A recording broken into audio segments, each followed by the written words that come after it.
Welcome to Rainbow Soul Vodcast, where our Soulstrology comes forward to help you manage your everyday life, with forecasts and deep dives on natal charts and queer perspectives on the planets, transits, and more.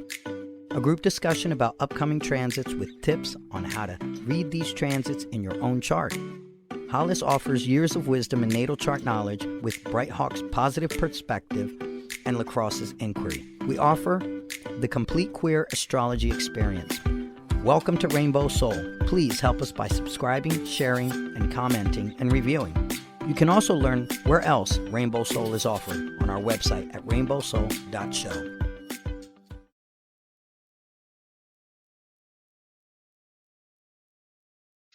And Aquarius, my Aquarius friends, you guys always have to wait till the end. Okay, Aquarius.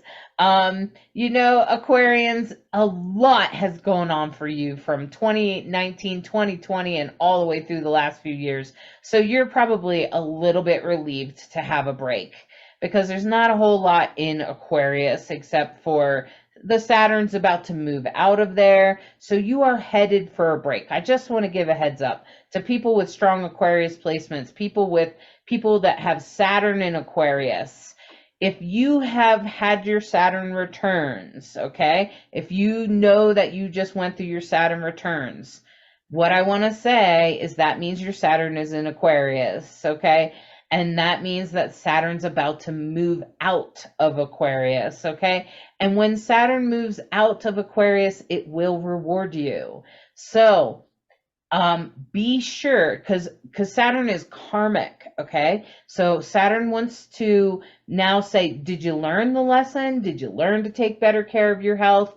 Did you learn to, take better care of your relationships? Did you learn to not get caught up with your friends in that way, or not drink too much, or whatever lesson you learned in your Saturn returns? And I'm sure you learned something, at least one thing, if probably not a dozen. And so in that deep lesson that you just learned, don't stop doing. If you started a new practice, don't stop now.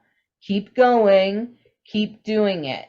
Don't give up on the new things that you've been doing, because if you keep doing those, as Saturn moves out in the next week or two, you are going to experience great blessings.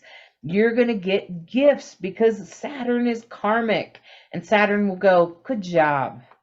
By the way, you don't have cancer. Or, by the way, you don't have this disease or that. Or, by the way, I know you ended that relationship, but here's a new one. Isn't this fun? Right? Okay, so Aquarians, people with Saturn returns, my heart goes out to you, Saturn in Aquarius. Saturn returns doesn't have to be all bad, but it's usually some lessons, okay? And Mercury is going to move over top of Saturn in Aquarius, and it's going to move into Pisces. So my Aquarius friends, you have a strong Aquarius placement. Mercury's going to move on out of there, and Neptune, your ruling planet, is in Pisces. So things are going to start to calm down, and you should begin to start to receive gifts if you've received the messages from Saturn, okay? If you learned the lessons. Now, the other thing is that there's a lot going on in the third house, which is Aries, which is where Venus is moving through. The third house rules communication, siblings, and community, okay? So if you notice a lot going on around your community and the collective in general, that's exactly what's supposed to be happening. It's okay. Try to find the love and the beauty of it. Go ahead and allow those relationships to be part of you. It's okay. They won't take over, I promise, okay? And unless you let them, but you won't let them, and we both know that. So Venus will move from near that dedication and the bigness of Jupiter, and then she'll move over into Chiron, wounding and deal with your wounds and try to heal them over, because Venus is moving forward towards Juno. She wants you to make commitments that are good for you, especially with community, especially with communications, and even your siblings, okay? And Mars is in your fifth house of romance. So try not to fight with the people you love. Try not to hate your creative outputs. Try to instead take action on them. Take action. Do something different, maybe.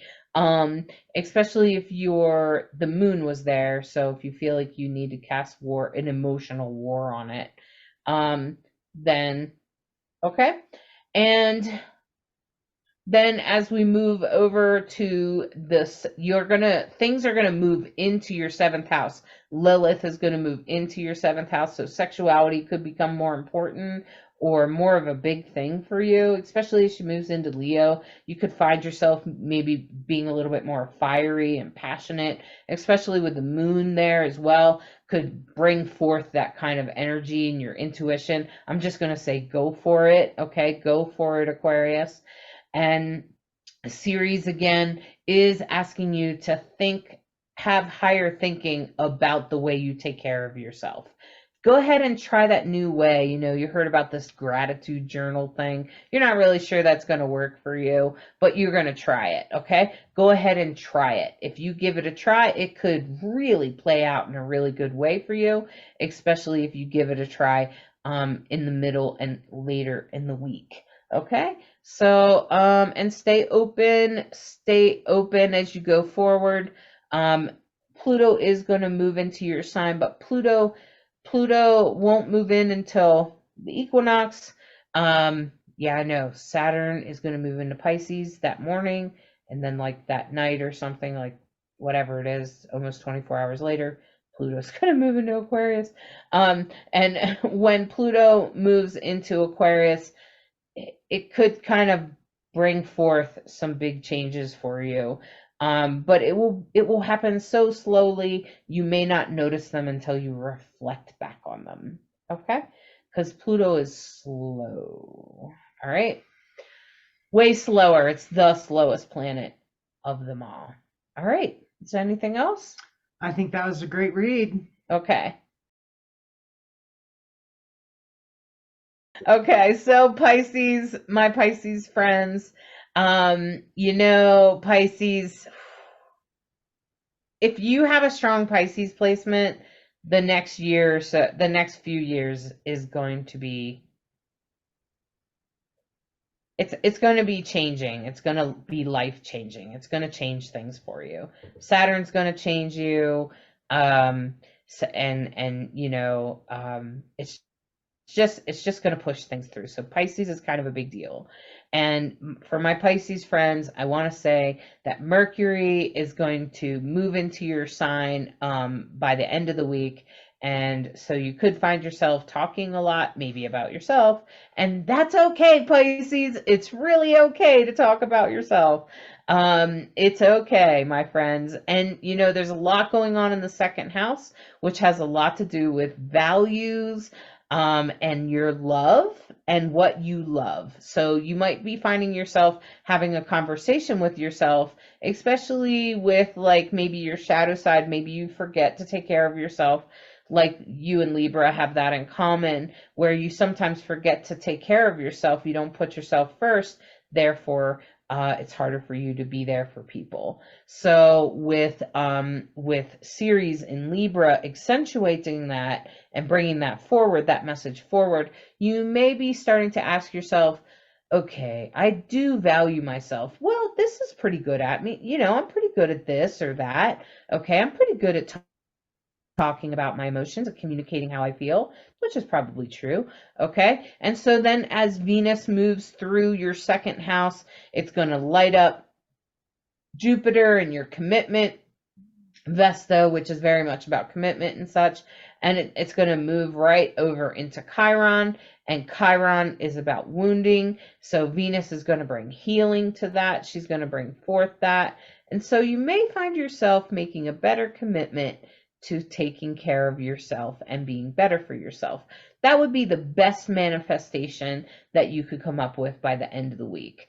So maybe less beer and less alcohol and things like that, and more love and self-appreciation. Okay, Pisces?